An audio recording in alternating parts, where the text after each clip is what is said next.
Glórias e glórias ao nome do Senhor. Santo, santo é o Senhor, digno de ser honrado e louvado. Eu dou glórias a Deus porque Deus tem me colocado aqui de novo para fazer esse vídeo. E quando eu abri a Bíblia, eu queria procurar esse texto e abri exatamente nesse texto. Isso é um sinal de que essa palavra é para você.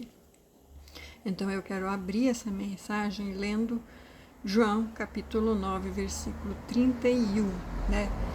Então, muita coincidência, eu abri exatamente o texto que eu procurava. Ora, nós sabemos que Deus não ouve a pecadores, mas se alguém é temente a Deus e faz a sua vontade, a este ouve. Aqui tem vários subtítulos dentro. Nós sabemos, quem sabe? Quem lê a Bíblia, né? Que Deus, quem é Deus? Deus é criador de todas as coisas, Ele é o dono de tudo. Não ouve a pecadores. Então Deus não ouve a pecadores. Você sabe o que é ouvir? Vem de audição. Então você é um bom ouvinte, né? Você sabe do que vem a palavra ouvir. Então se Deus não ouve a pecadores, então a oração de um pecador não passa do teto. Estais em pecado? Deus não vai ouvir. Não vai ouvir. Mas se alguém é temente a Deus, ali vem o temor de Deus, né? Fala sobre temer a Deus. E faz a sua vontade. Qual que é a vontade de Deus? Toda a palavra de Deus é a vontade de Deus. Então, se você estiver indo contra a palavra de Deus, então, a esse que faz a sua vontade, a esse ouve. Então, se você não está fazendo a vontade de Deus, Deus não ouve.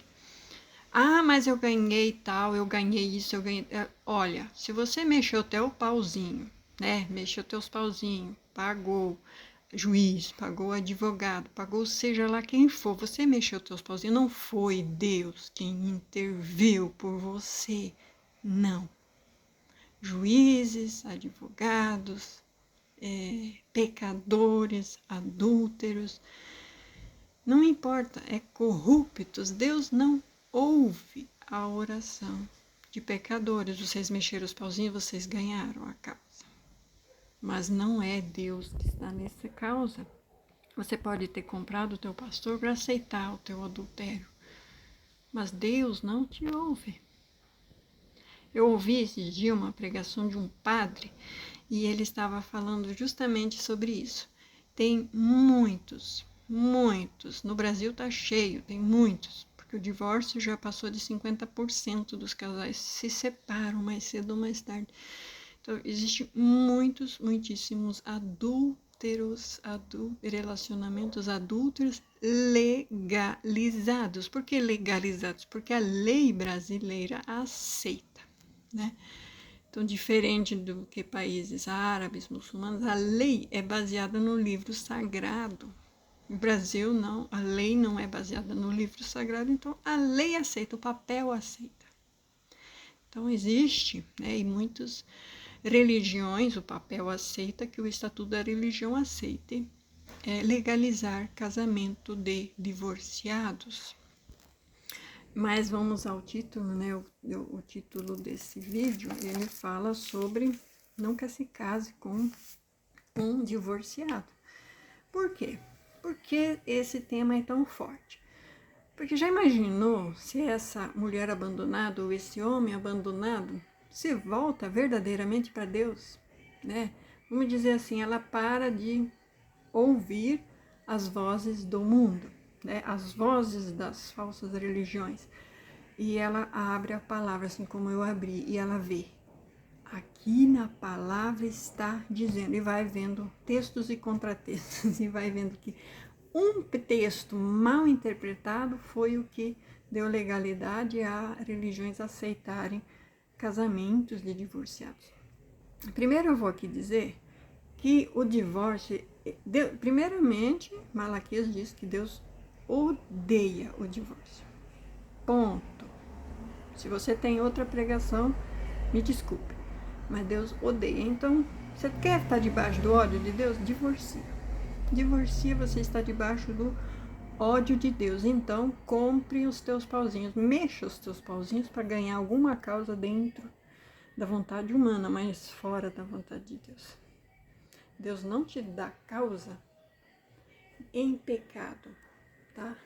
Nossa, agora começou até a ter som aqui, então é terrível isso, né? Mas vamos lá.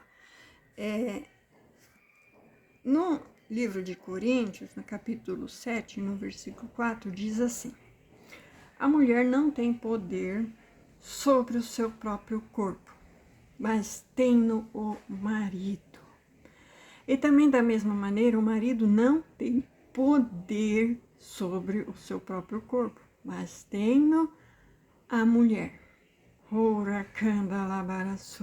Aquele corpo, aquele homem que o Senhor me deu, ele me pertence em nome de Jesus. Eu sei que ele me pertence, então livra ele do mal, livra ele do pecado, livra ele, cerca ele com cerca de espinhos, cerca ele para que ele não viva mais em pecado, para que ele ganhe nojo do pecado, cerca ele.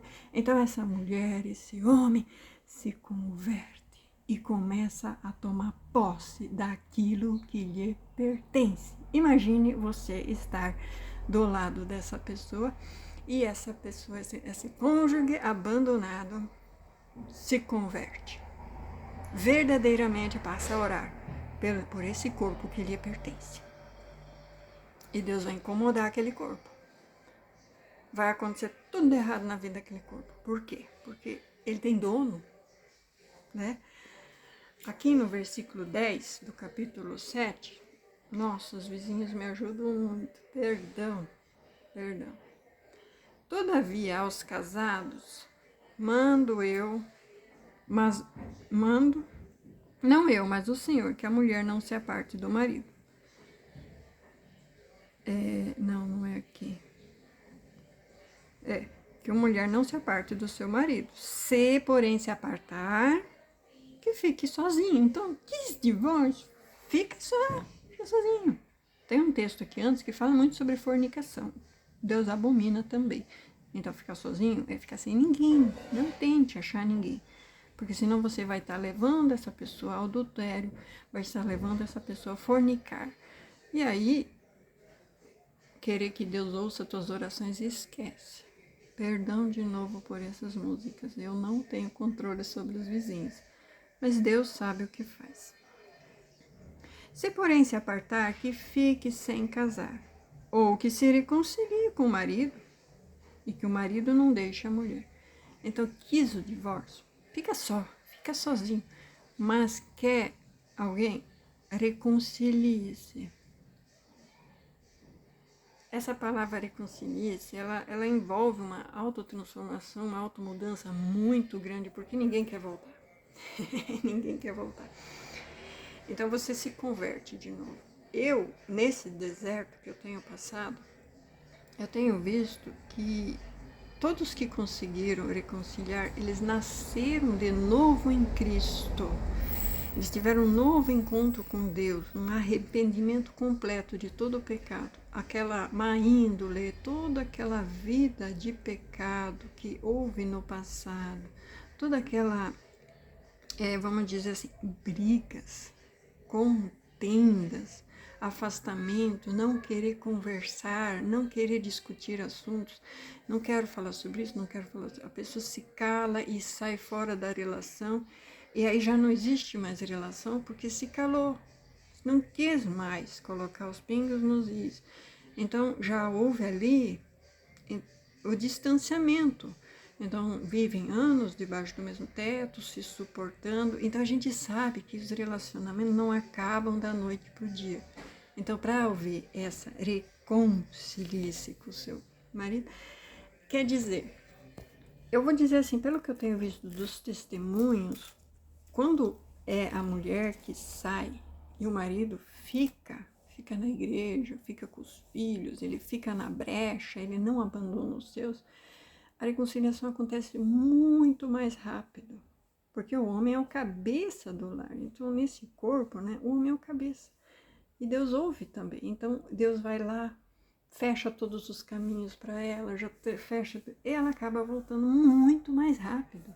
Mas quando é a mulher, ela é a parte frágil. Então, quando a mulher que fica sozinha com as crianças, abandonadas, sem pastores, quer dizer, só urubus, eu digo urubus mesmo, né? Pastores, bispos, presbíteros, seja lá o que for, né? Não aconteceu comigo, mas já escutei outros casos. Mas assim, pessoas de Deus querendo tirar uma casquinha da abandonada, né? É triste. Ninguém quer te punhar de volta no eixo. Ora pelo teu esposo, vamos fazer a reconciliação. Não, aproveita a vida, já aproveita comigo. Cara, eu quero dizer assim que lamento quem passou por isso e oro muito em Deus para que no meu canal, minhas lives, nos meus vídeos, não apareçam tais pessoas. Porque não é da vontade de Deus que as pessoas não tenham abertas as escamas, que haja reconciliação, né?